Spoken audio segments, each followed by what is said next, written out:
ప్రత్యేకంగా వికలాంగుల కాలనీలు ఏర్పాటు చేయాలని అర్హులైన వారిని గుర్తించి డబుల్ బెడ్రూమ్ ఇండ్లు ఇవ్వాలని వికలాంగుల హక్కుల జాతీయ వేదిక అధ్యక్షులు ఇమ్రాన్ అన్నారు.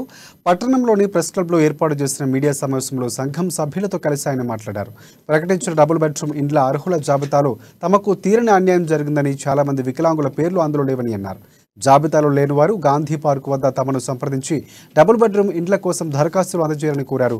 అలాగే కొంతమందికి పెన్షన్ సైతం అందడం రావటం లేదని, వారు సైతం దరఖాస్తులు ఇస్తే వారికి న్యాయం జరిగే విధంగా సంఘం తరపున పోరాటం చేస్తామని వెల్లడించారు.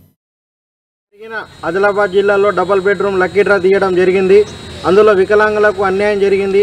చాలామంది వికలాంగుల పేర్లు లిస్టులో రాలేదు.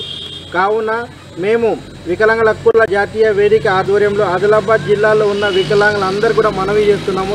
ఎవరైతే అద్దె ఇంట్లో ఉంటున్నారో మరియు ఎవరైతే పేర్లు జాబితా లిస్టులో రాలేదు వాళ్ళందరూ కూడా 11, 12, 13 3 రోజులు ఉదయం 10 గంటల నుంచి మన 2 వరకు గాంధీ పార్క్లో వచ్చి తమ అప్లికేషన్స్ మాకు ఇస్తే మేము సంబంధించిన కలెక్టర్కి కానివ్వండి, ఎంఆర్ఓ ఆఫీస్కి కానివ్వండి, జోగురమ్మన్న సార్కి కానివ్వండి మేము అందజేస్తాం.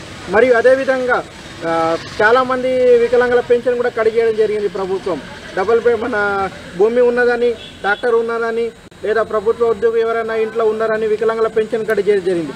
వాళ్ళు కూడా వాళ్ళ యొక్క అప్లికేషన్స్ మాకు